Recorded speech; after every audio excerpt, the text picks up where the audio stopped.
The hotel keycard fell from Beth's purse like a confession written in plastic.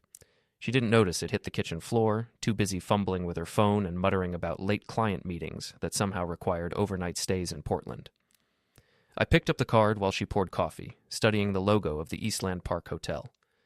Funny thing about being an electrician for 15 years. You learn to spot when circuits aren't connecting properly. "How was the Henderson project meeting?" I asked, sliding the keycard across the granite countertop. Beth's hand froze halfway to her coffee mug. The color drained from her face like someone had flipped the main breaker on her composure. "What's that?" she whispered. "You tell me. It was in your purse." My wife of 12 years stared at the plastic rectangle like it might explode. Beth Tate, the woman who could sweet-talk her way out of a speeding ticket or convince the bank manager to extend our credit line, suddenly couldn't form words. "James, I can explain." "I'm sure you can. You always could spin a good story." I poured myself coffee, keeping my voice steady. "But here's the thing about electrical work, Beth. When you find a short circuit, you don't just patch it up and hope for the best. You trace it back to the source." She started crying then, those perfect tears that had gotten her out of trouble since high school, but I wasn't 17 anymore, and I'd learned a few things about faulty wiring. "It's not what you think," she said. "Really? Because I think my wife has been staying at expensive hotels when she's supposed to be working late at the real estate office. I think she's been lying about client meetings that don't exist, and I think she's been taking me for the kind of fool who wouldn't notice his own electrical bill going up because someone's been using the credit card for things that aren't groceries or gas." Beth's tears stopped. Her jaw tightened, and for a moment, I saw something I'd never noticed before. Contempt. "You don't understand the pressure I'm under," she said. "The office politics, the competition. Sometimes I need to get away and think." "Alone?" "Yes, alone." I nodded, finished my coffee, and headed for the door. "I've got to get to the shop. Parish Electrical doesn't run itself." "James, wait." But I was already in my truck, driving toward the warehouse district where my family's business had been operating for 37 years.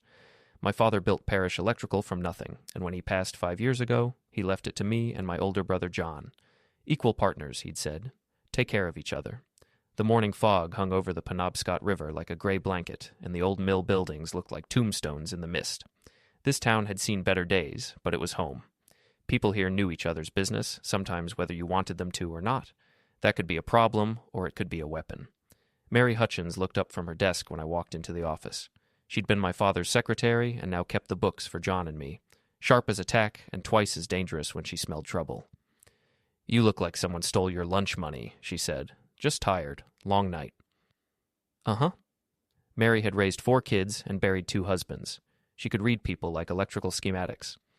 "Beth keeping you up with her real estate empire?" I stopped at the coffee machine. "Something like that." "That woman's got ambition. I'll give her that.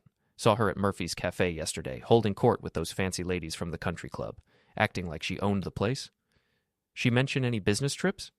Mary's eyebrows shot up. "Business trips? Honey, the only business that woman discussed was whose husband makes the most money and who's driving the newest car. She was practically holding auditions for the role of Beth's new best friend." The coffee tasted like motor oil, but I drank it anyway. Through the office window, I could see John's red Mustang parked in his usual spot. My brother had always been the charmer, the one who could talk his way into anything. Women loved him, men wanted to buy him drinks, and clients trusted him with their biggest projects. I was the one who actually knew how to wire a building without burning it down. "John in yet?" "Got here about 20 minutes ago. Looked like he hadn't slept much either. You two burning the candle at both ends on the Morrison contract." Before we dive deeper into this story, I have one small request. Please subscribe, drop a like, comment, and hit that hype button to boost this channel so more people can discover these incredible Reddit stories. The Morrison contract was a big one, rewiring an entire apartment complex downtown, the kind of job that could carry us through the winter and then some. John had been handling the client relations while I managed the technical specifications. "Yeah, something like that." I walked back to John's office, but stopped when I heard his voice through the thin walls. He was on the phone, speaking in the low, intimate tone I recognized from his dating days, before he married Linda, before Linda left him for cheating. "Can't keep doing this," he was saying. "Someone's going to notice." I pressed my ear to the wall. "I know, baby, but we have to be smart about it. James isn't stupid, and if he finds out..." John's voice trailed off. My stomach clenched. The hotel keycard, Beth's late nights, John's secretive phone calls. "Meet me at the usual place tonight," John continued. We'll figure something out. I backed away from the wall, my mind racing. The usual place. How long had this been going on? How long had I been the fool who couldn't see the obvious? James? John's voice made me jump. He'd opened his office door and was standing there with that $1,000,000 smile. Didn't hear you come in. Ready to tackle the Morrison job today? Sure, I managed. Just need to grab some supplies from the warehouse. John studied my face. You okay? You look a little pale. Just tired. Beth's been working late a lot lately. Something flickered in John's eyes. Guilt? Fear? It was gone too quickly to tell. Yeah, the real estate market's been crazy. Linda used to work those kinds of hours when we were married. Tough on a relationship. Linda, John's ex-wife, who'd caught him with his secretary and taken half of everything in the divorce. I'd felt sorry for him then. Now I wondered if I should have been taking notes. The warehouse smelled like copper wire and electrical tape. I grabbed a coil of 12-gauge wire and tried to think clearly. I needed proof, real evidence, not just suspicions and hotel keycards. I needed to know exactly what I was dealing with before I made my next move. My phone buzzed with a text message. Beth, can we talk when you get home? I want to explain everything. I stared at the message for a long moment, then typed back, working late tonight, Morrison project. Her response came immediately. Okay, love you. Love you. The words felt like acid on the screen. I spent the rest of the day running wire through the Morrison building, losing myself in the familiar rhythm of electrical work. There's something honest about electricity. It follows rules, predictable patterns. You respect it, and it does what you need it to do. You get careless, and it'll burn your house down. By 6 o'clock, most of the crew had gone home. I was packing up my tools when my phone rang. The caller ID showed Connie's name, Beth's younger sister.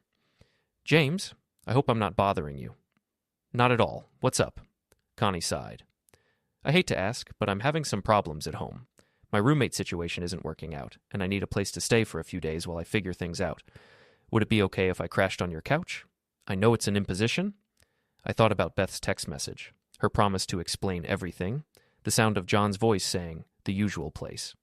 Of course, I said. Come on over whenever you're ready. Really, you're a lifesaver. Beth said you might not want company right now. Beth said that? Yeah, she mentioned you've been stressed about work, but I promise I won't be any trouble. Interesting. Beth didn't want her sister staying with us. I wondered why. Don't worry about it. We've got plenty of room. After I hung up, I sat in my truck for a few minutes, watching the sun set over the river. The old mill buildings cast long shadows across the water, and somewhere in the distance, a train whistle echoed through the valley. I'd been married to Beth for 12 years. I'd trusted her completely, never questioned her late nights or weekend trips. I'd been the good husband, the provider, the man who worked hard and came home tired and never asked too many questions. That was about to change. Connie arrived at 8:30 with 2 suitcases and a pizza. Beth's sister was everything my wife wasn't. Casual where Beth was polished, honest where Beth was calculating. She had the same dark hair and green eyes, but Connie's came without the artificial enhancement that Beth had acquired over the years. You're a saint for letting me stay, she said, setting the pizza on the kitchen counter. I brought dinner as a peace offering. Where's Beth? I asked, though I suspected I knew the answer. Working late again. She said something about showing a house to out-of-town clients. Connie opened the pizza box and wrinkled her nose.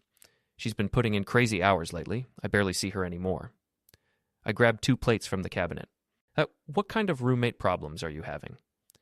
The kind where your roommate decides she wants to move her boyfriend in without asking, and suddenly you're paying full rent to sleep on a couch while they take over the bedroom. Connie bit into a slice of pizza. I should have seen it coming. Jennifer always was selfish. We ate in comfortable silence for a few minutes. Through the dining room window, I could see the lights of downtown Bangor twinkling across the river. This house had been Beth's idea. A colonial in the historic district, close enough to the city for her real estate career, but far enough out to feel like we'd made it. Can I ask you something? Connie said suddenly. Shoot. Are you and Beth okay? She's been acting strange lately, secretive, and when I mentioned staying here, she got really weird about it. I set down my pizza slice. Weird how? Like she didn't want me around. She kept suggesting other places I could stay, even offered to pay for a hotel room. When I said I'd rather stay with family, she got this look. Connie shook her head. I've never seen her like that before. What kind of look? Panicked, like I'd caught her doing something wrong. I stood up and walked to the window, processing this information. Beth didn't want her sister in the house. That suggested she had something to hide, something that Connie might accidentally discover. "James?" Connie's voice was soft. "Is everything all right?" I turned back to her. "Can I trust you with something?" "Of course. I think Beth's having an affair." Connie's face went through several expressions: surprise, denial, and finally, resignation. "Oh, James, I was hoping I was wrong. You suspected?"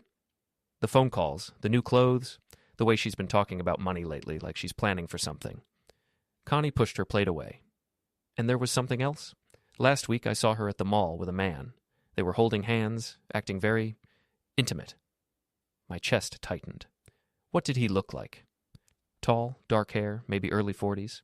Handsome in that slick kind of way. He was wearing an expensive suit, driving a red sports car. John's Mustang. My own brother. "Did you recognize him?" Connie shook her head. "Never seen him before. But Beth saw me watching and she looked terrified. She made some excuse about him being a client, but clients don't usually hold hands with their realtors." I sat back down, my appetite gone. "How long do you think it's been going on?" "Months, maybe longer. She's been different since spring. More concerned with her appearance, more critical of..." Connie stopped. "More critical of what?" "Of you, of this house, your job, the town. She keeps talking about people who've made something of themselves and moved away, like she's outgrown her life here." That stung, but it also made sense. Beth had always been ambitious, always wanted more than what we had. I'd thought my steady income and the respect that came with running a successful local business would be enough. Apparently I'd been wrong. "What are you going to do?" Connie asked. "I'm not sure yet, but I'm not going to just roll over and let them destroy me." "Them?" I hesitated, then decided Connie deserved the truth. "I think it's my brother John." Connie's eyes widened. "Your business partner?" "The same." "Oh, James, that's horrible." "Yeah, well, it explains a few things. John's always been jealous of what I had. Maybe he decided to take it." We finished dinner in subdued silence. Around 10 o'clock, Beth came home, her cheeks flushed and her hair slightly mussed.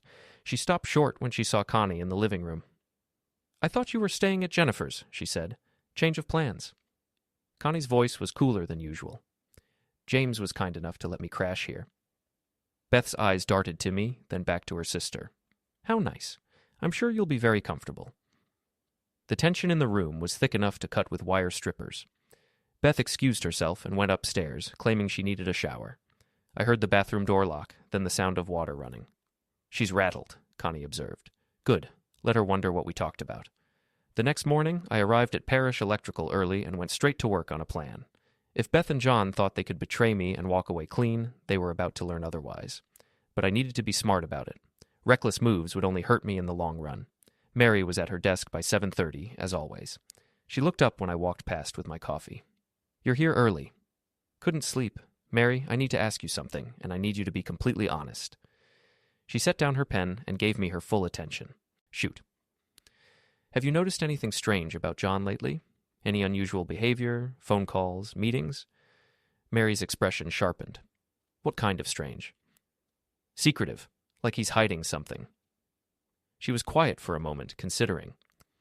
"Now that you mention it, he's been acting differently, more distracted, and he's been getting a lot of personal calls during business hours. Usually steps outside to take them." "Any idea who's calling?" "No, but whoever it is has him tied up in knots. He's been making mistakes on estimates, missing appointments. Yesterday he quoted the Patterson job at half what it should cost. If I hadn't caught it, we would have lost our shirts." That was unlike John. For all his faults, he'd always been sharp with numbers and client relations. "There's something else," Mary continued. "He's been asking questions about the business finances, wanting to know about cash flow, upcoming payments, that sort of thing. When I asked why, he said he was thinking about making some investments." "What kind of investments?" "He wouldn't say. But James, I've been doing the books for this company for 20 years. John's never shown interest in the financial side before. That was always your father's area, and now yours." I nodded, filing this information away. "Keep an eye on things, would you? If he asks for any financial documents or tries to access accounts, let me know immediately." "You think he's up to something?"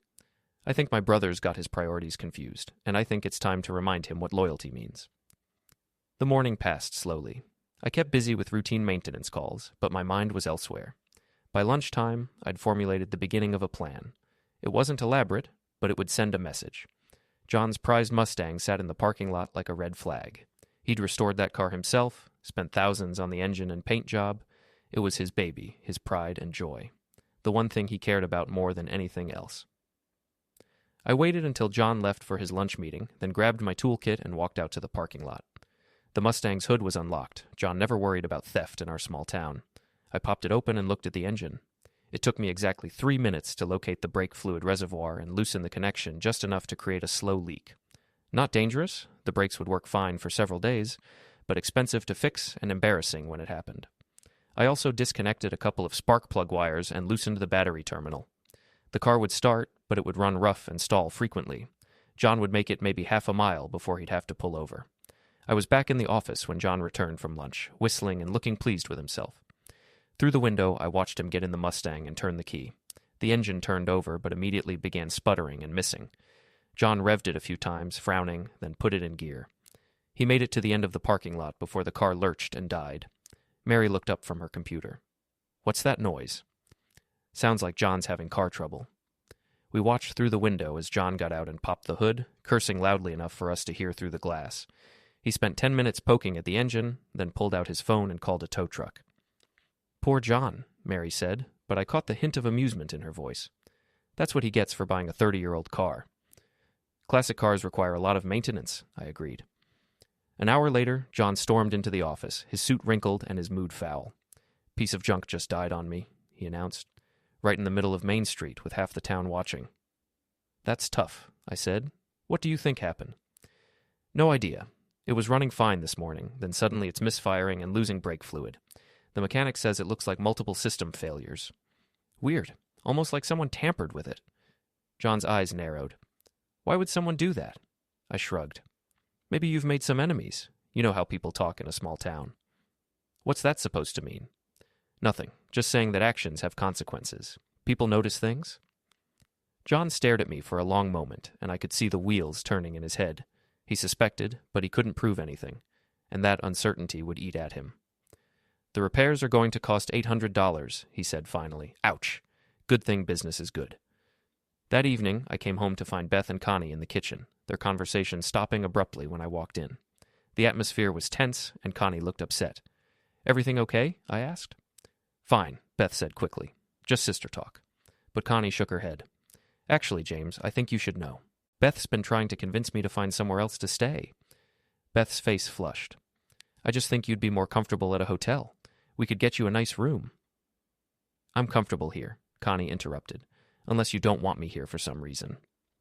The two sisters stared at each other, and I could feel the undercurrent of tension. Beth was desperate to get Connie out of the house, and Connie was starting to understand why.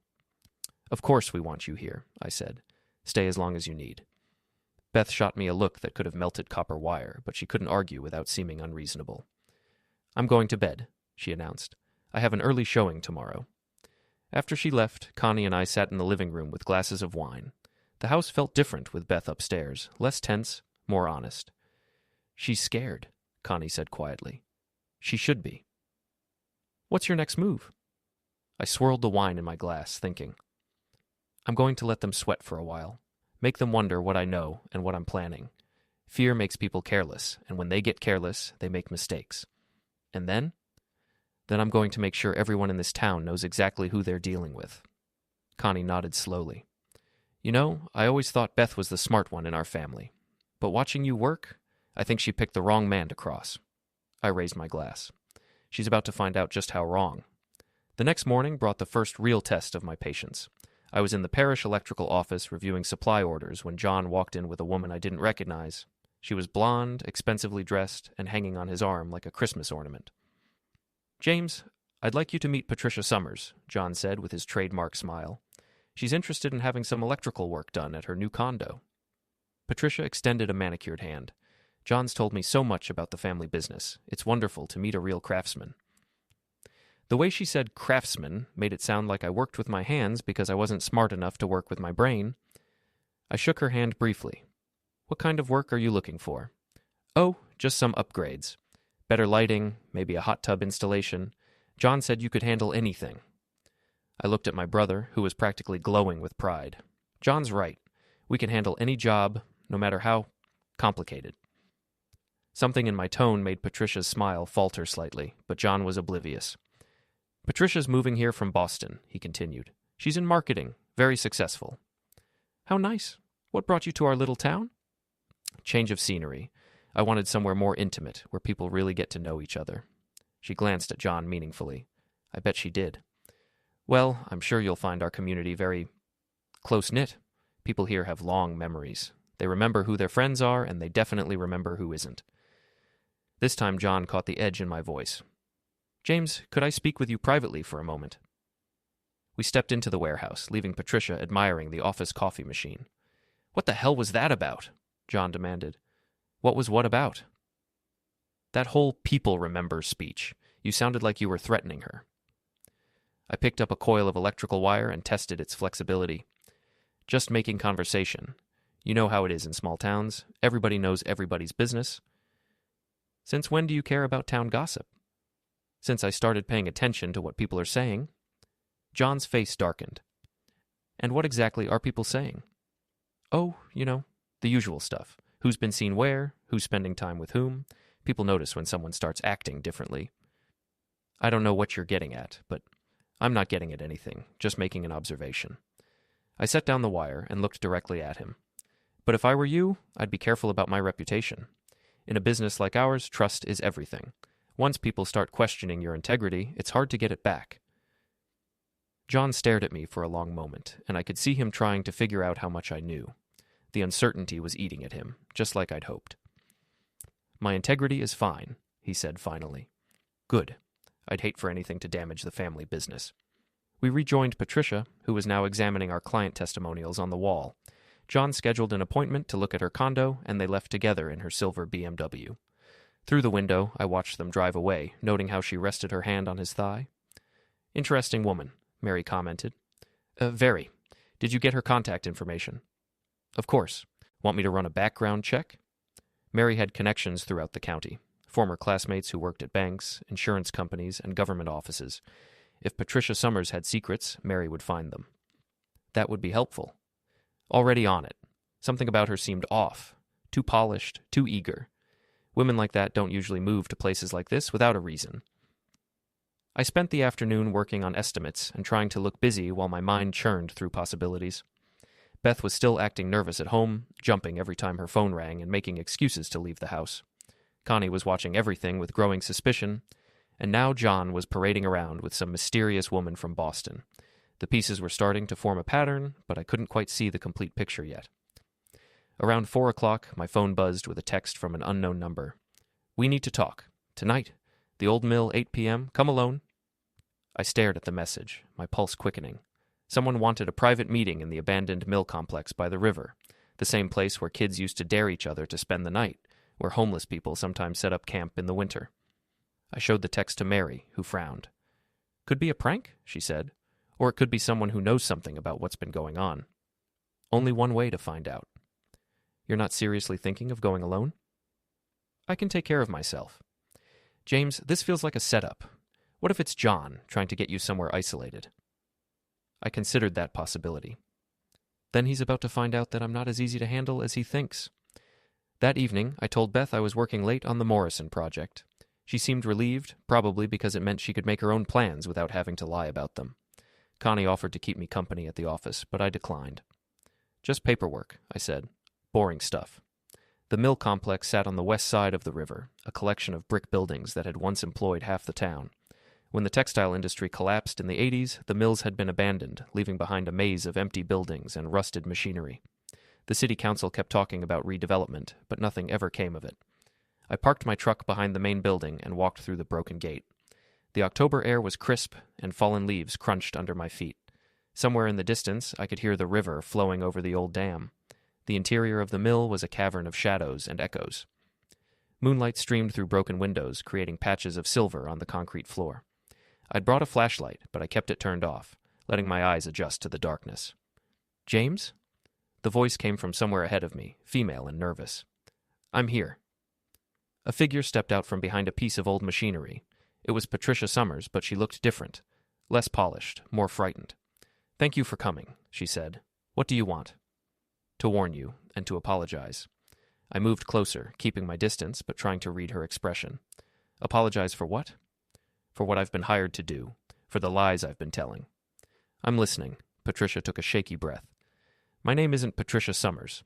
It's Patricia Chen, and I'm not from Boston. I'm from Portland, and I'm not in marketing. I'm an actress, or I was, before I got desperate enough to take this job. What job? John hired me 3 weeks ago. He wanted someone to pose as his girlfriend, to make it look like he was moving on from his divorce. He said his family was worried about him, and he wanted to show everyone he was doing well. That didn't make sense. Why would he need to hire someone? Because the woman he's actually involved with is married. He couldn't be seen with her in public without causing a scandal. The pieces clicked into place. Beth, Patricia nodded. Your wife.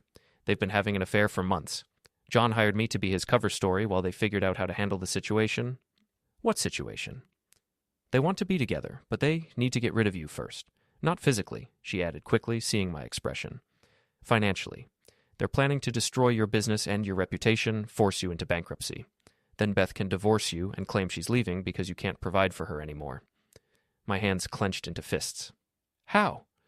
John's been gathering information about the company's finances, looking for ways to sabotage major contracts. He's also been spreading rumors about your work quality, trying to damage your reputation with potential clients. And Beth? Patricia hesitated. What about Beth? She's been documenting everything she can use against you in a divorce. Late nights at work, time spent away from home, any arguments you've had. She's building a case to show that you're a neglectful husband who cares more about work than family. I felt like I'd been hit by lightning. They weren't just having an affair, they were systematically destroying my life. Why are you telling me this? Because I can't do it anymore. I thought it was just a simple acting job, pretending to be someone's girlfriend for a few weeks. But when I realized what they were really planning... Patricia shook her head. I have brothers. I know what it's like to be betrayed by family. What do they want you to do now? John wants me to seduce you, get you to cheat on Beth, give her grounds for divorce and a way to destroy your reputation in town. He thinks if I throw myself at you, you'll take the bait. The audacity of it took my breath away. They wanted to frame me for the very thing they were doing. And if I don't take the bait? Then they'll find another way. John mentioned something about planting evidence, making it look like you've been stealing from the business or cheating clients. I stared out at the river, processing this information. Beth and John weren't just betraying me, they were trying to destroy me completely. They wanted to take everything I'd worked for and leave me with nothing. What do you want in return for this information? Nothing. I just want out. I'm leaving town tomorrow, and I wanted to warn you first. They'll know you talked to me. Maybe, but I can't live with myself if I don't give you a chance to fight back. Patricia turned to leave, then stopped. James? Whatever you're planning to do, be careful. John's desperate, and desperate people do stupid things. Don't give him a reason to escalate this. After she left, I sat in the empty mill for a long time, listening to the river and thinking. Beth and John had declared war on me, but they'd made one crucial mistake. They'd underestimated their opponent. I wasn't the naive, trusting husband they thought I was. I was an electrician who understood how power worked, how to redirect it, and how to cut it off completely when necessary. They wanted to play games? Fine. But they were about to learn that I'd been playing by different rules all along. The next morning, I woke up with crystal clarity about what needed to happen. Beth was already gone. Another early showing, she'd said, and Connie was in the kitchen making coffee. You look different, she observed as I joined her. Different how? More focused, like you've made a decision about something. I poured coffee and sat across from her. Connie, I need to ask you something, and I need you to be completely honest. Okay. Has Beth ever asked you to lie for her? Cover for her whereabouts, provide alibis, anything like that? Connie's face went pale. Why would you ask that? Because I think she's been using you without you realizing it, and I think it's time you knew the truth. I told her everything, the hotel keycard, John's involvement, Patricia's confession, the plan to destroy me financially and personally. Connie listened in growing horror, her coffee growing cold in her hands. Oh my God, she whispered when I finished. James, I'm so sorry. I had no idea. It's not your fault, but I need to know, has she been using you as an alibi? Connie nodded miserably. She's called me several times, asking me to say she was with me if anyone asked. I thought she was just working late and didn't want you to worry, but now you know she was with John. This is horrible. How could she do this to you? How could John? I reached across the table and took her hand. because they're selfish people who think they can take whatever they want without consequences. But they're wrong. What are you going to do? I'm going to give them exactly what they deserve, but I need your help. Connie straightened up. Whatever you need. I need you to keep acting normal around Beth. Don't let her know that you know anything. Can you do that? I think so, but James, what if they try to hurt you? If they're willing to destroy your business? They won't get the chance. Trust me. I spent the morning at Parish Electrical, going through the motions of normal business while planning my next moves. Mary had returned with information about Patricia Chen. Everything she'd told me checked out. She was a struggling actress from Portland who'd answered an ad for promotional modeling work. Interesting thing, though, Mary said. I called a friend who works at the hotel where your wife's been staying. She confirmed that Beth's been a regular customer for about 3 months. Always the same room, always paid for by John's credit card. John's been paying for their hotel room? Every time. And get this. He's also been paying for expensive dinners, jewelry, weekend trips to Portland and Boston. The man's been spending money like water. That explained John's sudden interest in the business finances. He'd been draining his personal accounts to fund the affair and needed access to company money. Mary, I need you to do something for me. Change all the passwords on our business accounts, bank access, client files, everything, and make sure I'm the only one with the new passwords. What about John? He's going to notice. Let him notice. Tell him it's a security upgrade, that the bank recommended it after some local businesses were hacked. And if he pushes back, then we'll know he was planning to access accounts he shouldn't have been accessing. Around noon, I drove over to the Morrison apartment complex to check on the rewiring project. The work was proceeding smoothly, but I noticed several problems with John's client specifications. Corners cut, cheaper materials substituted, electrical loads miscalculated. I called the project foreman over. Tom, who approved these changes to the original plan? Tom consulted his clipboard. John came by yesterday and said you'd agreed to some cost-saving measures. He had a signed change order. Let me see it. The change order bore my forged signature. John had authorized substandard work and made it look like my decision. If the building inspector caught these violations, Parish Electrical would face fines, license suspension, and a ruined reputation. Tom, I need you to stop work immediately and fix everything John changed. Use the original specifications, the ones I approved. But that's going to cost... I don't care what it costs. Do it right or don't do it at all. Tom nodded and went to gather his crew. I took photos of the forged change order and the substandard work, then drove back to the office. John was at his desk, looking pleased with himself. How's the Morrison job coming? He asked. Interesting question. Want to explain why you authorized work that doesn't meet code? John's smile faltered. What are you talking about? I dropped the forged change order on his desk. This. You signed my name to authorize substandard materials and dangerous electrical loads.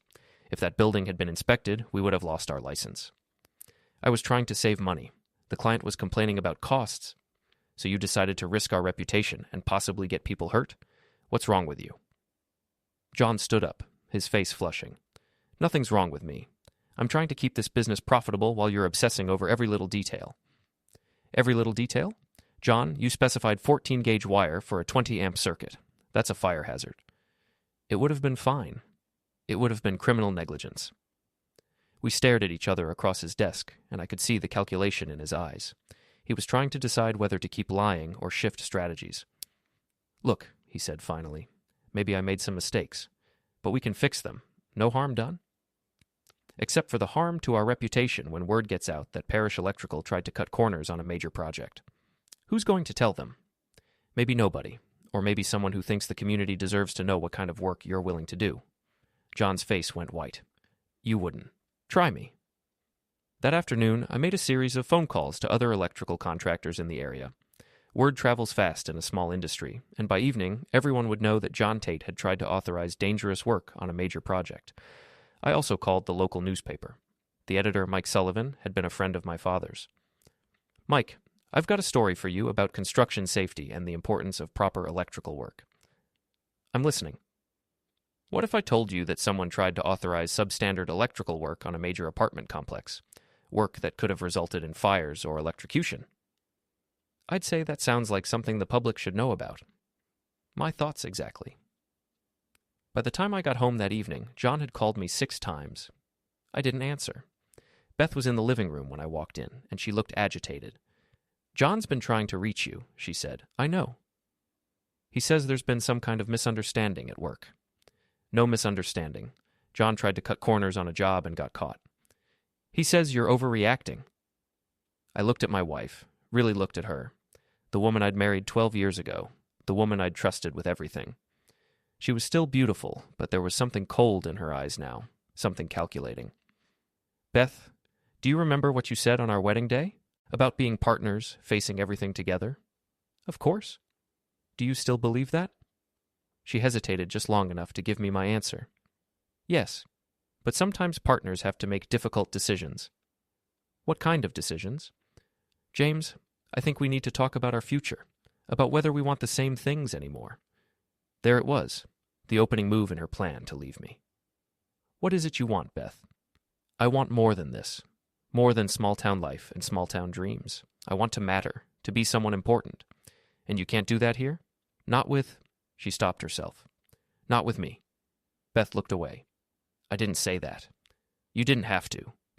Connie appeared in the doorway, and the tension in the room ratcheted up another notch. Am I interrupting something? She asked. Just a conversation, Beth said quickly. About work stuff. Actually, I said, we were talking about what we want out of life. Beth was just explaining that she wants to be someone important. Connie looked between us. Isn't being a good wife and partner important? Of course it is, Beth said, but her voice lacked conviction. I mean, loyalty is everything, right? Standing by the people who love you, not betraying their trust? Connie's voice was innocent, but her words hit like arrows. Beth's face flushed. I should check on dinner. After she left, Connie sat beside me on the couch. She knows that I know, she said quietly. How can you tell? The way she's been looking at me, like I'm a threat. And she's been asking strange questions about what we talk about when she's not here. What did you tell her? That we mostly watch TV and complain about our jobs. But James, she's getting desperate. I can feel it. Good. Desperate people make mistakes. What's your next move? I smiled, and for the first time in days, it felt genuine. Tomorrow, everyone in town is going to know exactly who John Tate really is, and Beth's going to have to decide whether she wants to be associated with that. And if she chooses him, then she's going to find out what it really means to lose everything.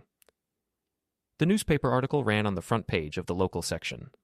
Local contractor attempts corner cutting on major project. Mike Sullivan had done his homework, interviewing the building inspector, the project foreman, and several other contractors. John's name was mentioned prominently, along with his history of questionable business practices and his recent divorce. I was reading it over coffee when John burst into the parish electrical office at 7:30 in the morning, waving a copy of the paper. You son of a... He caught himself when he saw Mary at her desk. James, we need to talk. Now. Good morning to you too, John. Sleep well? You know damn well I didn't sleep. How could you do this to me, to the family business? I folded the newspaper carefully. I didn't do anything to you, John. I just made sure people knew the truth about your work standards. My work standards? I've been busting my rear end for this company while I've been what? Actually caring about quality? Making sure we don't get people hurt? John's face was red with fury. You self-righteous. This is about Beth, isn't it? You think you know something, so you're trying to destroy me? The office went quiet. Mary stopped typing and stared at us. What about Beth? I asked calmly. Don't play dumb. I know you suspect something. Suspect what, John? He realized he'd said too much. Nothing. Forget it. No, let's not forget it. You brought up my wife. What exactly do you think I should know about Beth? John looked trapped, his eyes darting between me and Mary. I just meant, look, maybe she's been talking to you about the business problems, and you're taking it out on me. What business problems? The cash flow issues? The client complaints? What client complaints? John was sweating now. The usual stuff. People always complain. I stood up and walked over to him. John, in 37 years of operation, Parish Electrical has received exactly 4 formal complaints. 2 were about billing errors that we corrected immediately. 1 was about a delayed project due to weather, and 1 was about an electrician who showed up drunk. That was your employee, and we fired him the same day. I didn't mean formal complaints. So what complaints did you mean? The imaginary ones you've been telling people about to damage our reputation? Mary's intake of breath was audible. John's mouth opened and closed like a fish. I think you should leave, I said quietly. Take the day off. Think about whether you really want to be part of this business. You can't kick me out. I own half of this company. Actually, you own 49%. I own 51. Dad's will was very specific about that. John stared at me in shock. That's not... The lawyer said it was 50-50. The lawyer said a lot of things, but the will gives me controlling interest and the right to make executive decisions, including the decision to suspend partners who engage in behavior detrimental to the business. You're bluffing. I pulled out my phone and called our attorney. Richard, it's James Tate. Could you please explain to my brother the exact terms of our father's will regarding business ownership? I handed John the phone. His face went progressively paler as Richard explained the legal reality. When he handed the phone back, his hands were shaking. This isn't over, he said. No, it's not. But you might want to think carefully about your next move. After John left, Mary came over to my desk. 49%? She asked. 49%. Dad never trusted John's judgment completely. He wanted to make sure someone responsible had final say. Smart man. So what happens now? Now we see how desperate John really is. I didn't have to wait long. Around noon, I got a call from Tom at the Morrison site. James, you need to get over here right away. Someone vandalized the electrical panels last night. I drove over to find a mess. Someone had poured concrete mix into several electrical panels, destroying thousands of dollars worth of equipment and setting the project back by weeks. Any idea who did this? I asked Tom. Security camera caught someone around midnight, but they were wearing a hood, about the right size to be John, though. I took photos of the damage and called the police. Officer Mike Riley showed up 20 minutes later. Looks like someone really wanted to hurt your business, he said, examining the ruined panels. Any chance of getting fingerprints? Doubtful, but we'll process the scene. You have any idea who might want to do this? I hesitated. There's been some tension with my business partner lately.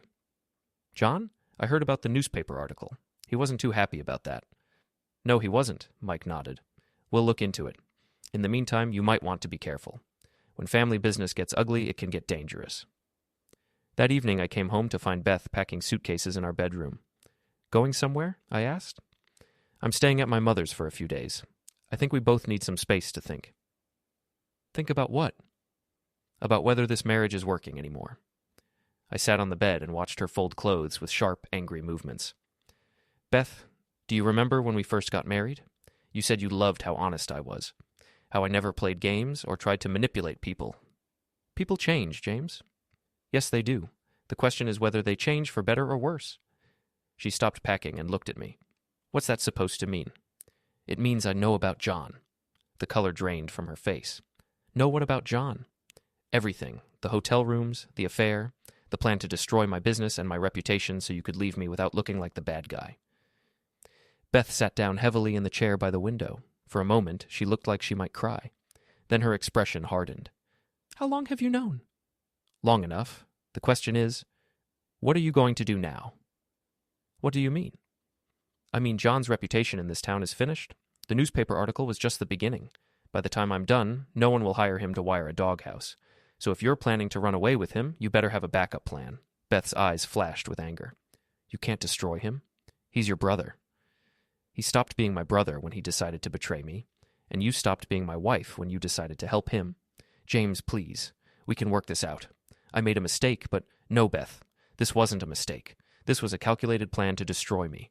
You documented my work habits, tried to build a case for divorce, used your sister as an alibi. That's not a mistake. That's warfare. She was crying now, but I felt no sympathy. What do you want from me? I want you to understand that actions have consequences. You and John thought you could take everything I'd worked for and walk away clean, but you picked the wrong target. So what happens now? I stood up and walked to the door. Now you get to live with the choices you made, both of you. James, wait. But I was already downstairs where Connie was waiting in the living room. How much did you hear? I asked. Enough. She's really leaving? Looks like it. I'm sorry. Don't be. I'm not. Connie studied my face. You're not, are you? You're actually relieved. I married someone I thought I knew. Turns out I was wrong. Better to find out now than waste another 12 years. What about John? I smiled, and it wasn't a nice smile. John's about to learn what happens when you declare war on someone who understands power better than you do. What are you planning? Tomorrow, everyone in town is going to know exactly who John Tate really is, and by the end of the week, he's going to wish he'd never been born. The next morning brought news that John's Mustang had been found in the river. Someone had cut the brake lines completely this time, not just loosened them, and the car had crashed through the guardrail on River Road. John wasn't in it, though. According to the police report, he'd abandoned the car earlier and reported it stolen. Interesting timing, Mary observed when I arrived at the office. Very interesting. Almost like he staged it to make himself look like a victim. Or to collect insurance money. That car was worth more than he could afford to lose right now. I was reviewing the insurance implications when my phone rang. It was Patricia Chen. "I thought you should know," she said without preamble. "John called me this morning. He wants me to tell the police that you threatened him." Did I threaten him? Not in so many words, but he's desperate, James. He's talking about going to the police with all kinds of accusations, that you sabotaged his car, vandalized the construction site, even that you're having an affair with me. That's quite a list. He wants me to back up his story, say that you've been harassing him and trying to seduce me. And what did you tell him? I told him to go to hell, but James, he's not going to stop. He's convinced that if he can make you look bad enough, he can salvage his reputation. Let him try. After I hung up, I called Mike Sullivan at the newspaper. "Mike, remember that story about construction safety? I've got a follow-up for you." "I'm listening."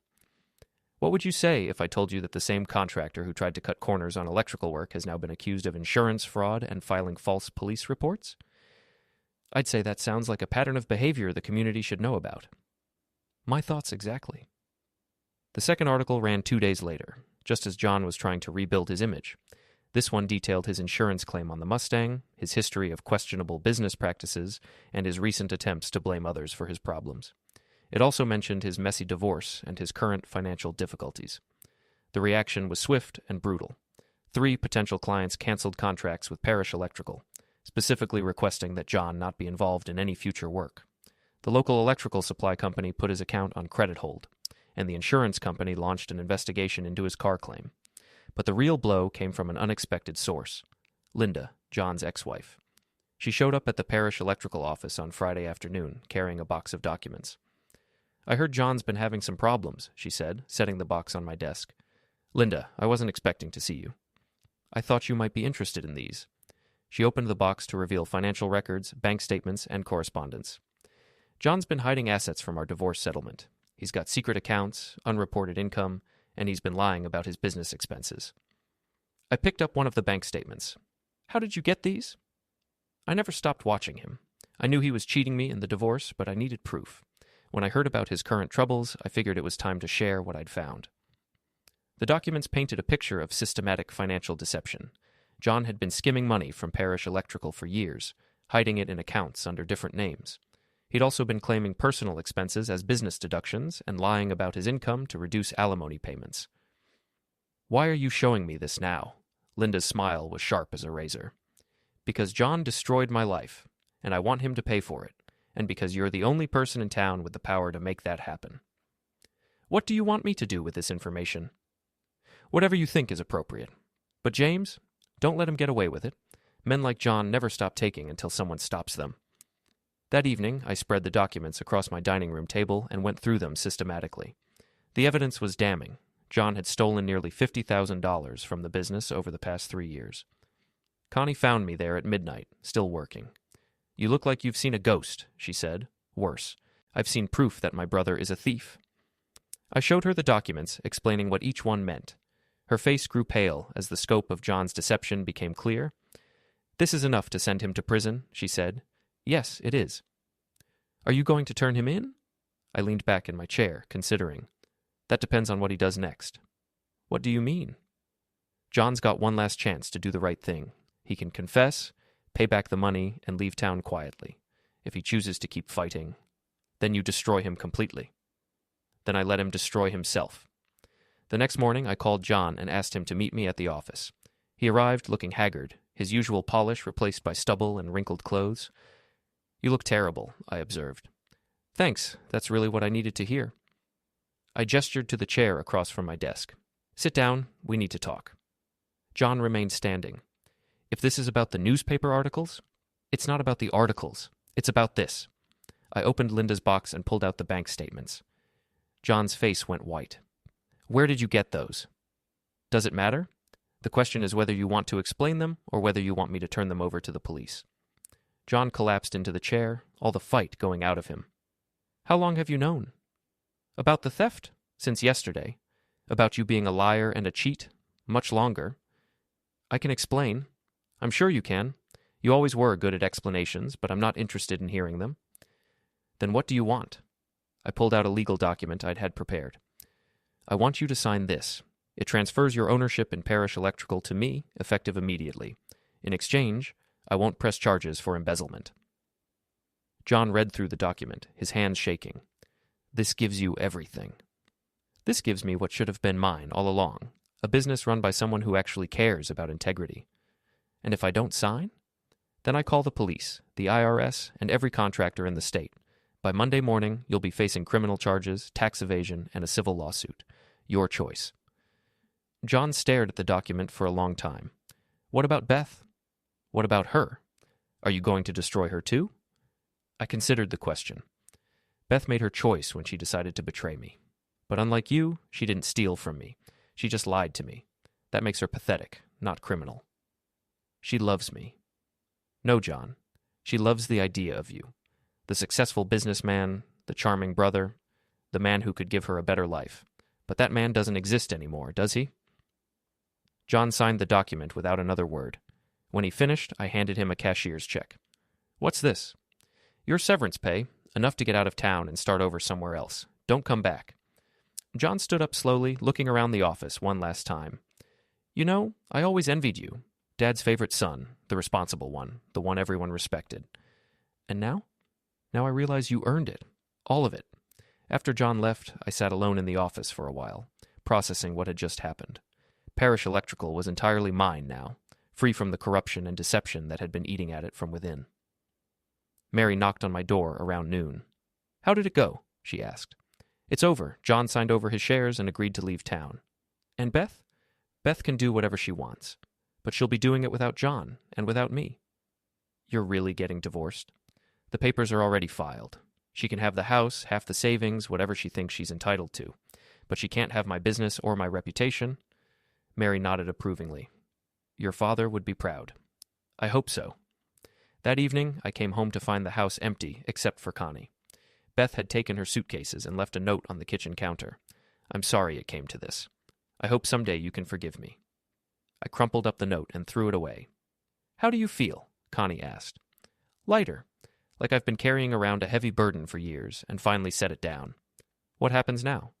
Now I rebuild. The business, my reputation, my life, all of it, but this time on my own terms. And John? John's problem now is John. He's got enough money to start over if he's smart about it. If he's not... I shrugged. That's not my concern anymore. Connie smiled. You know, I always thought Beth was the smart one in our family. But watching you handle this, I think she threw away the best thing she ever had. Maybe. Or maybe we just weren't right for each other. Either way, it's done. I walked out onto the back porch and looked across the river toward town. The lights were coming on in windows all over the valley, families settling in for the evening. Tomorrow, Parish Electrical would reopen under new management, my management with no partners to second-guess or sabotage my decisions. It had been a long, ugly fight, but it was over. I'd won not by being the strongest or the most ruthless, but by being the most patient and the most prepared. John and Beth had underestimated me, thinking I was just a simple electrician who wouldn't fight back. They'd learned too late that I understood power better than either of them ever would. Funny thing about electricity, it always takes the path of least resistance. But when you know how to control the current, you can make sure that path leads exactly where you want it to go. Blackout complete.